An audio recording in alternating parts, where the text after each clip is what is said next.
Welcome to Wind Down Wednesday. Here are your hosts, Jeffery, Tobias, Halter, and Amanda Hammett. Well, good afternoon. I'm back and I'm talking with our co-host Amanda Hammett about the role each of us can play in creating diverse and inclusive workplaces. Of course, I'm Jeffery Tobias Halter, and today I'm enjoying a very nice French Chardonnay that we picked up a few years ago in a trip to Nice, France. And so really just kind of kicking back and enjoying this time of year. And how about you? Oh, well, I am feeling I've got a little sad choice today. I'm feeling a little under the weather, so I'm drinking some ginger tea. Nice. Nice to warm me up from the inside out and hopefully kick out whatever's milling around in there. So it is that time of the year where organizations everywhere are really into planning for what's coming into the new year. I know I'm doing it here at our organization. Jeff, I'm sure you are as well. Okay. So Jeff, when you look into the magic ball, the snow globe, or whatever it is that you do to predict, what's in store for 2023 for you? Yeah, this is an interesting one. As I talk to other practitioners, there's a couple really alarming trends. One is volunteerism in BRGs is down.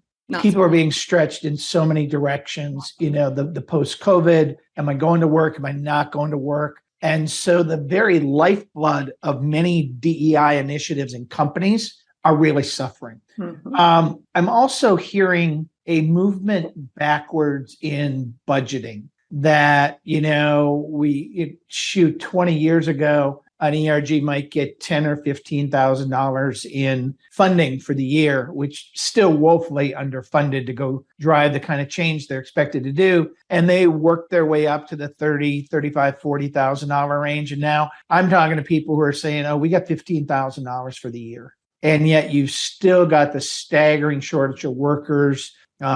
You've got post-COVID. I saw an alarming statistic. 16,000 childcare centers have closed in the last couple of years. Yep. So childcare is becoming something that certainly we never talked in the business world. I saw an alarming trend around healthcare. Within 3 years, there's going to be a shortage of 450,000 nurses. Yes. And when you've got boomers hitting this, healthcare thing, I think times are challenging, but I think specific segments are going to feel it much harder than others. What are you seeing? Well, unfortunately, I am seeing a continuation of a lot of the issues that we saw in 2022. I'm seeing, of course, all the things that you just mentioned, but on top of it, from my perspective, I'm looking at things like, yes, employee shortages, but where are the employees going to come from?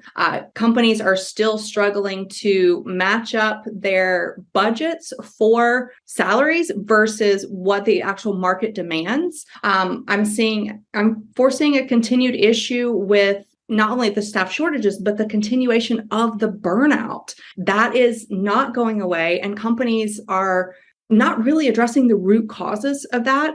We talked before a little bit about quiet quitting. That is going to continue to be the case until we really fundamentally figure things out for people. This is not just a issue for Gen Zs, millennials. Burnout is real across all generations, but women in particular are suffering the most because women, statistically speaking, do more of the household work. And so they're burned out there, and then they're burned out at home. So we have to figure something out. On top of that, circling back to your notion, Jeff, or your what you brought up about the closing of childcare centers, that is ridiculous. That's going to further stretch our budgets, our household budgets even more. So that just adds up. Yeah. Childcare is expensive. I don't know if you've ever looked into it, but I mean, it's a mortgage or more. So it's something that we're going to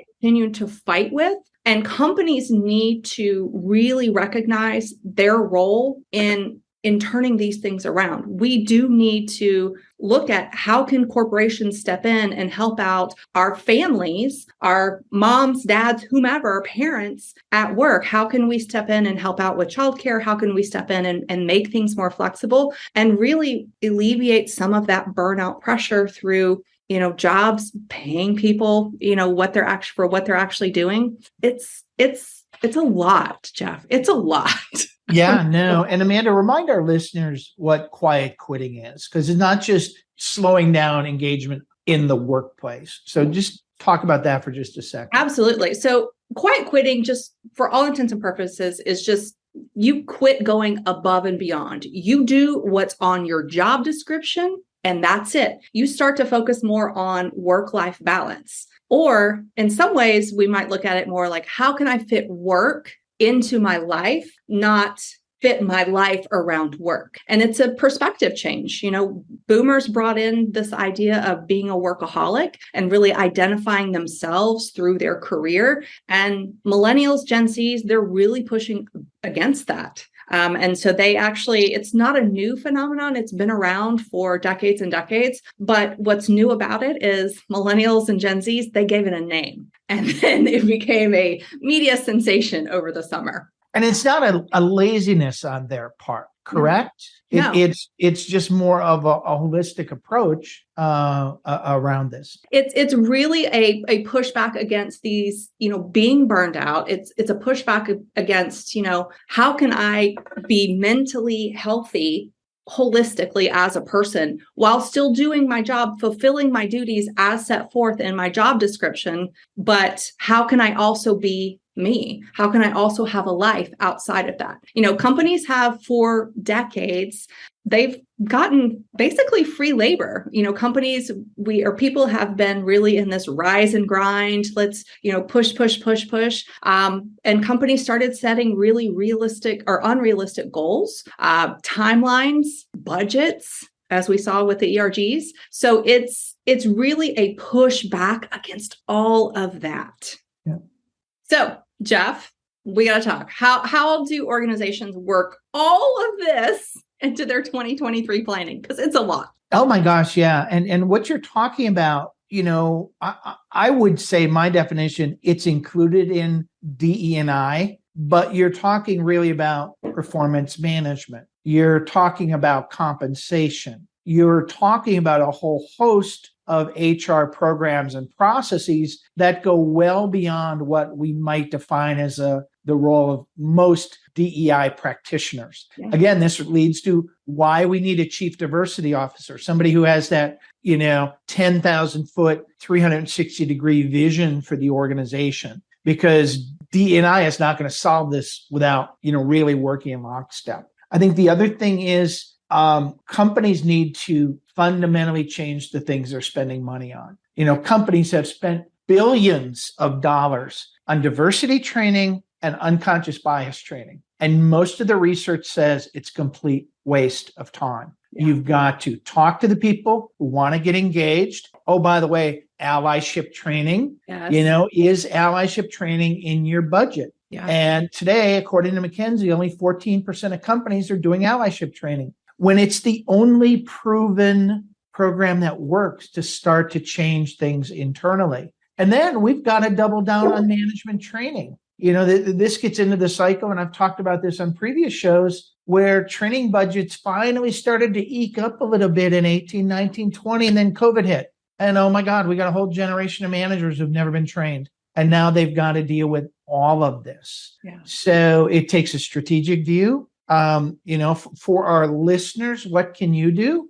Go back and have strategic conversations with your resource group people. Go back if you're a manager and do the one thing that we talk about on the show all the time: control what you can control. Yeah. What's within your span of control. You may not be able to affect your performance management system, but how can you make do with the folks that you've got and the resources you've got and really drive an allyship agenda forward? Absolutely. I'm gonna piggyback on what you just said, and I know that everybody who listens to this show consistently has heard Jeff and I harp on this one word: listen, really listen to your people, control what you can control, just like Jeff said, but really listen to your people. What are their struggles in their day-to-day life? What is actually affecting them? Is it childcare? Is it something else? What can you do about it?